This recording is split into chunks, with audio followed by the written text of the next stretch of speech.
Welcome to the Los Angeles Sentinel Daily Brief. Here's what you need to know for today. Today, we are going to talk ministry, we're going to talk faith, and a little legacy with none other than Bishop Ed Smith. Welcome to the Daily Brief. Thanks for having me.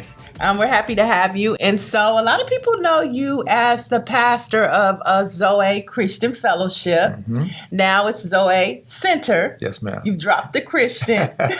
So talk to us about why the name change. Well, my oldest son, Joshua, he's the new lead pastor. Okay. And he wanted to have a little different image to keep Zoe. Zoe means life, the God kind of life. And clearly we're Christian. Mm-hmm. It was an adjustment for some people, but they love it now. All right. So are you retired? No, I'm refired. I'm doing something different. Okay. I head up Nehemiah Project LA that works with former foster kids who are homeless. When did you launch it? Actually started early, unofficially, around 2015. And we helped them provide housing, get them housing and also places to live and also to get their life together to go to school and live on their own independently. Okay. And even before that, working with former foster youth.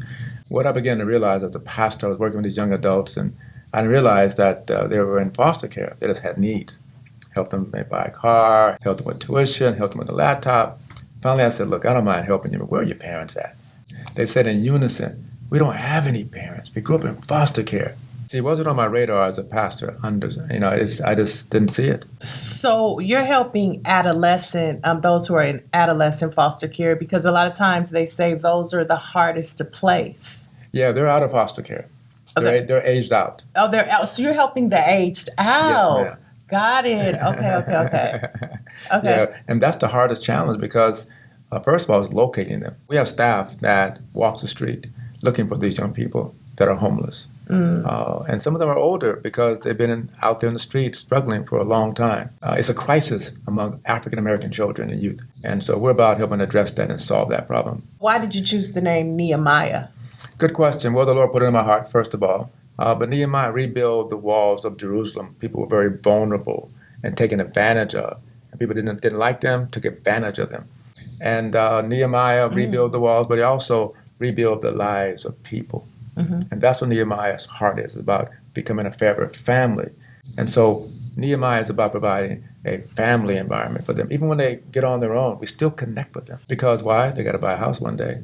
They have questions about their careers and different things, their marriages. We want to treat them like our own children. Give them the best. Do you consider this your passion project? Oh, it is what I was called to do for my life. Pastoring prepared me for this. Oh, wow. So now I'm a shepherd, if you would, a pastor, bishop to people of the city.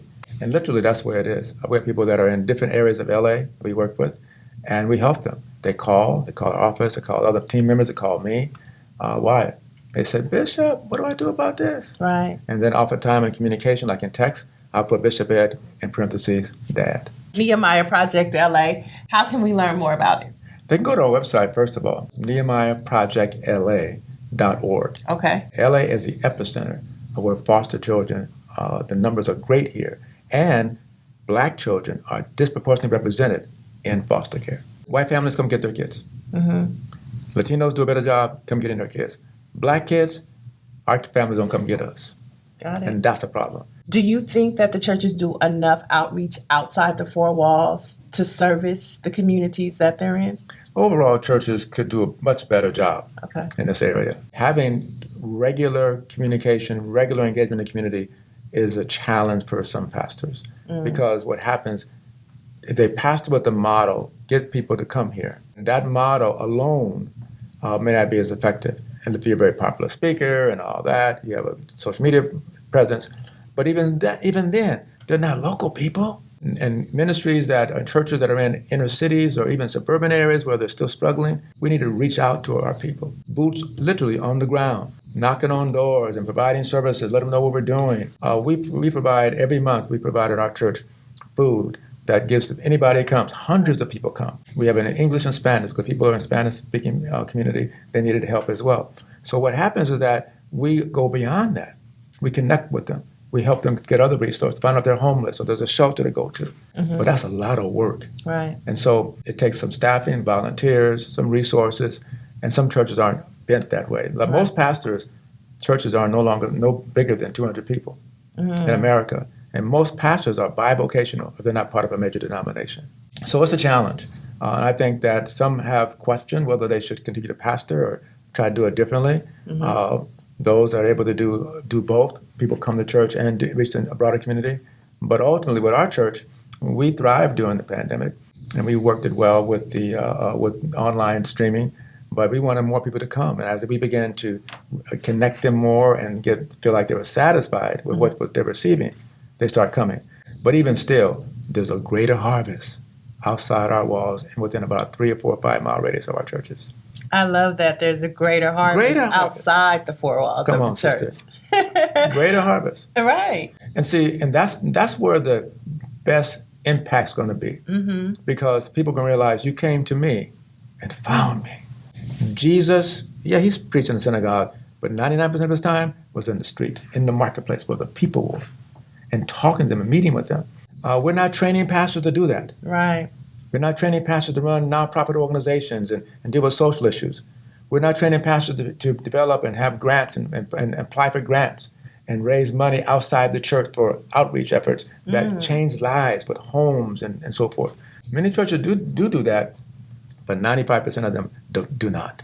Oh, well, we're so glad that we have a ministry like Nehemiah Project LA that's doing just that. May is National Foster Care Awareness Month. So if you're in the Los Angeles area and you need help and resources, Nehemiah Project LA is for you. What's the website again? NehemiahProjectLA.org. All right. And any closing words of inspiration you can give our viewers? Many of you have good careers. Some of you have retired, looking at what to do with my life.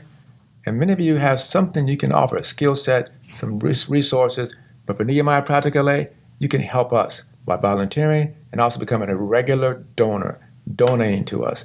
Go to NehemiahProjectLA.org and find out for yourself and hear the stories. Watch the videos, and you'll see firsthand we're having an impact, and we can have a greater impact with you involved. All right, now for the latest in Black news, you want to head on over to lasentinel.net, and we have your church news for you too. I'm Niele Anderson, and you have just been debriefed.